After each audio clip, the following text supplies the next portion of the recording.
we have Stanford, a 3.5-point road favorite at Hawaii with a 60.5-point over-under. Grab your coffee. We got some classic Hawaii After Dark. This one is 11 p.m. Eastern. We get to watch it. It's on CBS Sports Network. You don't have to subscribe to that ridiculous Hawaii pay-per-view, $60 per pop or whatever they were selling last year. This one's on CBS Sports Network. Get ready for some weird. You know it. It's 11 p.m. kick on the East Coast, and you got two teams like this playing. It's going to be weird. This point spread, actually dropped from Stanford -7 after Hawaii gave Vanderbilt a run for their money in week 0. Now, funny enough, I love looking at post-game win expectancies. Hawaii had an 82% post-game win expectancy over Vanderbilt, but they lost the game outright. I'm going to be honest. I stand corrected from our last week 0 podcast. Braden Shager looked pretty good, a whole lot better, at least good enough to take advantage of that Vanderbilt defense that I said verbatim I don't believe he was good enough to take advantage of. Here I am, wrong. He threw for 350 yards. But if you look at this box score, it's just downright hilarious. Look at the advanced box score. Average starting field position for both of these teams were past each other's 50-yard line with about 43.5 yards to go for each. Greater than a 25% havoc rate on the game total. That is TFLs, sacks, deflections, turnovers. 1 out of every 4. Shorter than 1 out of every 4, actually. One of those crazy things happened. And then 9 scoring opportunities for Vanderbilt, and they came away with a grand total of 7 points from those.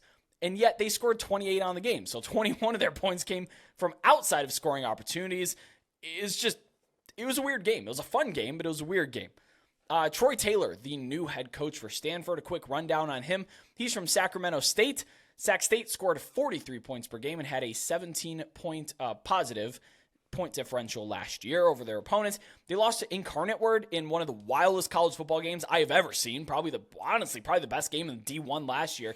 It was a 63-66 finish. So much fun to watch. I remember watching that one late night. Overall, I like the hire, but I don't like where Stanford is with a talent perspective and a program future. Like I said, it's the theme of this episode. If you have a bad program culture and a bad program direction, I'm probably going to fade you. And then on the other side, Hawaii's on the upswing. So Stanford, we have to talk about this rest advantage. It is massive. They didn't play in week 0, so this is their first game of the year, but Hawaii played in Nashville and now has to travel back and play 6 days later.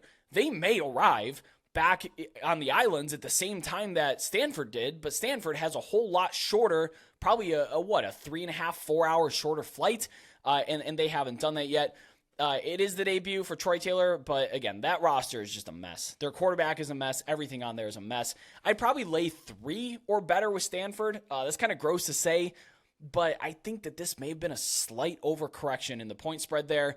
What say you? Yeah, my numbers have this as Stanford -5.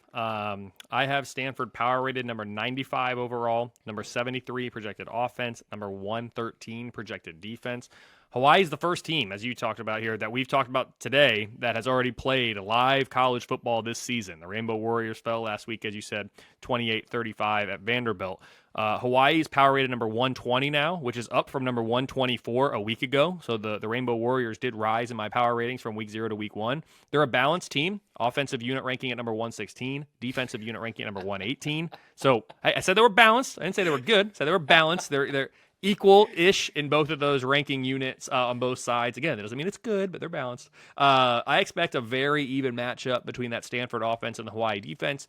Difference for me, number 73 Stanford defense against that number 116 Hawaii offense. Although this game being in Honolulu does make it interesting, as you said, the travel actually almost maybe favors Stanford given where Hawaii's coming from. Not quite, but pretty close. From a scheduling perspective, I mentioned Hawaii's coming back from that trip to Nashville. You've talked about it too. The Rainbow Warriors host FCSU Albany next week. Stanford follows up their trip to Hawaii with a trip to the Pac-12 favorites, USC, in week 2. So a lot of travel for Stanford here early on, too. Bottom line, my numbers have Stanford -5 on the road. That equates to a 64% win expectancy for the Cardinal. The average flight time from Albany, New York to Honolulu, Hawaii is 10 hours and 24 minutes. That is a trek for an Long FCS trip for the team. Danes. Oh, I'd like to know how much money they're being paid for that. I'm going to look that up. That's interesting. You said you make Stanford -5. I make it -6, somewhere, in that same range.